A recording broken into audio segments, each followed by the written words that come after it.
Well, this place is convenient for a lot of reasons.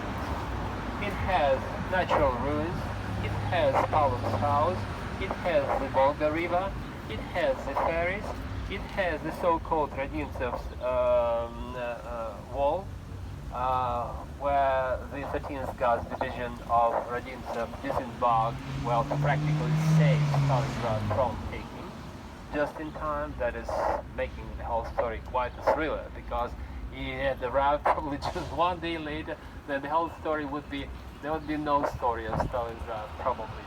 Of course, they made him a hero. Well, speaking about heroes, if we compare the amount of the heroes of the Soviet Union decorations in Stalingrad and later in 1944, for example, they will be uncomparable. Well, in Stalingrad there is something like 200 and something, though everyone deserves, well, a hero of the Soviet Union. There are quite a lot of them. But people cannot remember too many heroes.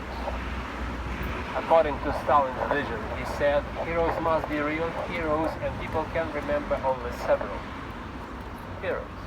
So it doesn't make any sense if you make this hero and that hero and that hero, then everybody is a hero. It doesn't make any sense. It is a hero or not a hero. And so that was a very careful approach. Today, I will also remind you that the distance here of the Volga from the opposite side to this side is about 1 kilometer, with a minimal range of the artillery pieces 4 kilometers. The biggest range something like 20-25 kilometers of Katyushas, the highest range. So when Zhukov came to commandment, he immediately made a very clear position with artillery on the opposite side. It was all in bushes, there was no need to carry all this stuff in the rubbles here, and all you need just a little radio and the map split into squares here, and so it all stopped. We shall see that the first turret appears over there.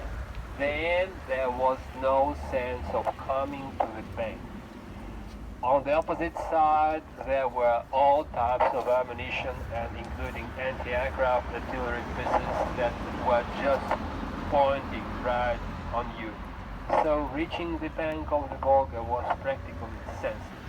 So Germans decided to leave something like a battalion here in the downtown, taking the best positions, taking care of the ferries, thinking that they must take some different solution.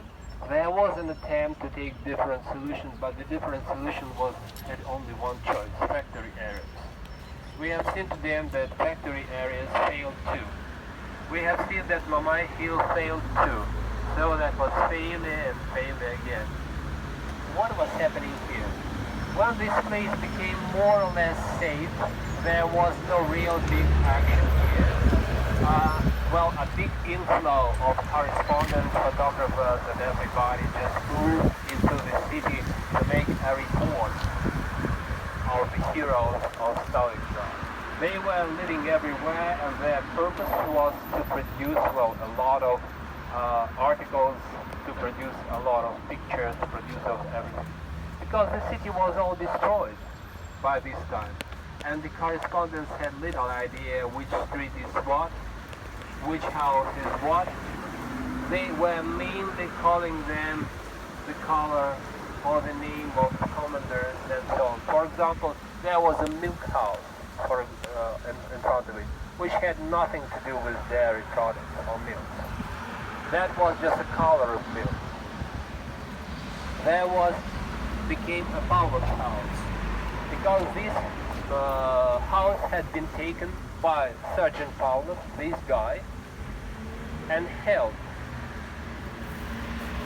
And there were a lot of articles that nice guy with a nice Russian name, Pavlov, Yakov Pavlov, has taken a house and is holding it with his friends of different nations.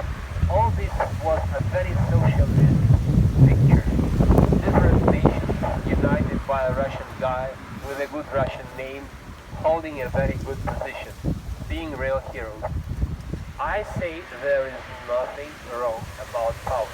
He is a hero, he is a nice guy, he is very devoted, everything. But there is also a propaganda machine that works to its own rules. And the own rules were, somebody asked, well, what is this house? He said, you mean the street? I don't know the street. Do you mean the number of the house? I don't know the number of the house. Okay, what is the house? Who is taking care of this house? Some Sergeant Pavlov.